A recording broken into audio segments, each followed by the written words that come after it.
Hello students, welcome to my channel. और आज की इस वीडियो में हम करेंगे क्लास 7 हिंदी चैप्टर 13 एक दिन का के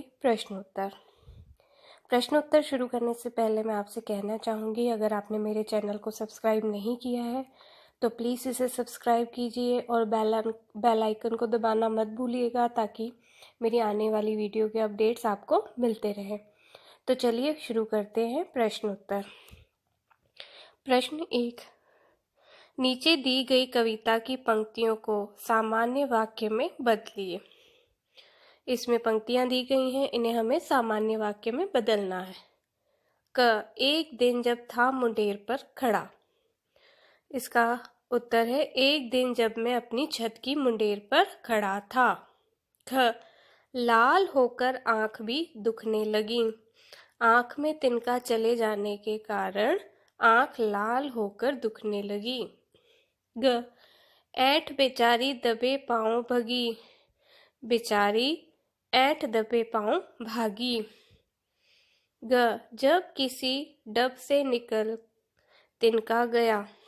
उत्तर, किसी तरीके से आंख से तिनका निकल गया।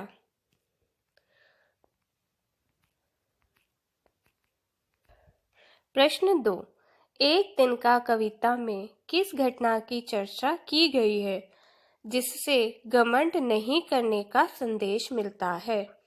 उत्तर, एक तिनका कविता में हरिओ जी ने उस समय की घटना का वर्णन किया है जब कवि अपने आप को सबसे श्रेष्ठ समझने लगा था। उसके इस घमंड को एक छोटे से तिनके ने चूर चूर कर दिया। उस छोटे से तिनके के कारण कवि की नाक में दम हो गया था। उसकी आंख लाल होकर दुखने लगी।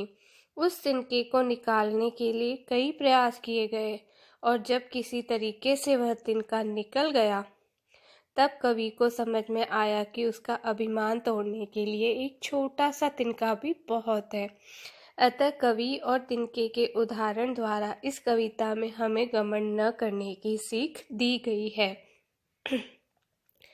प्रश्न 3, आंख में तिनका पड़ने के बाद घमंडी की क्या दशा हुई?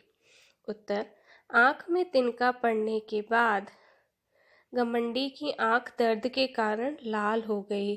आंसू बहने लगे। वह बेचैन हो उठा और किसी भी तरह से आंख से तिनका निकालने का प्रयत्न करने लगा।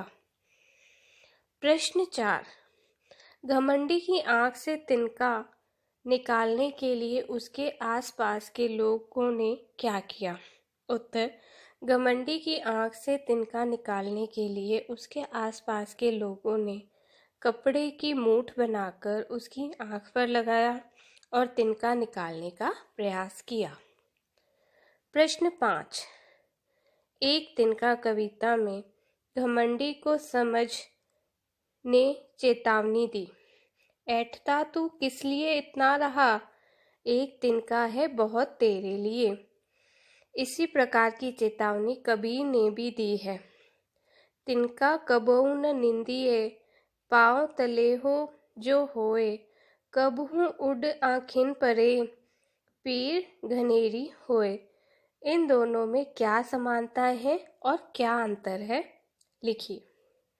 उत्तर, इन दोनों काव्यांशों में यह समानता है कि दोनों में ही तिनके के उदाहरणों द्वारा यह समझाने का प्रयास किया गया है कि एक छोटा सा तिनका भी मनुष्य को परेशानी में डाल सकता है।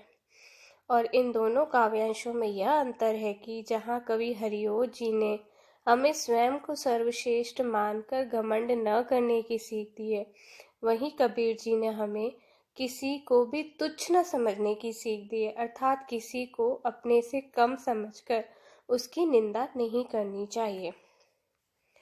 इसके आगे है भाषा की बात। प्रश्न है, किसी डब से निकलना का अर्थ है किसी ढंग से निकलना।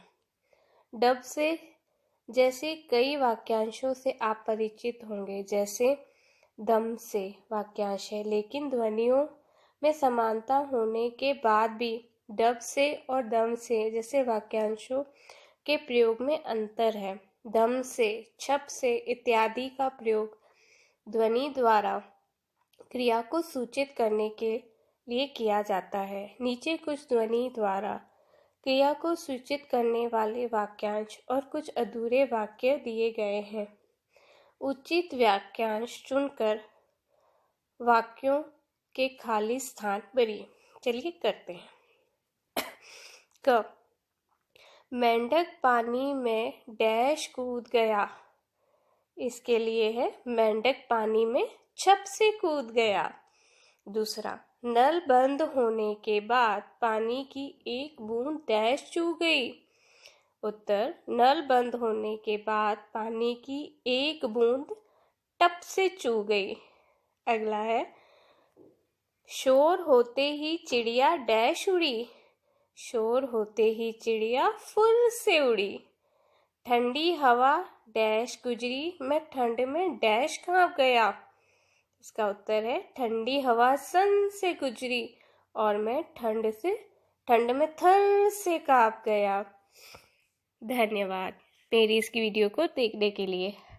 अगर वीडियो पसंद आई हो तो प्लीज़ वीडियो को लाइक कीजिए, चैनल को सब्सक्राइब कीजिए, बेल आइकन को दबाना मत भूलिए ताकि मेरी आने वाली वीडियोस के अपडेट्स आपको मिलते रहें। मिलते हैं अगली वीडियो में अगले चैप्टर के साथ। धन्यवाद।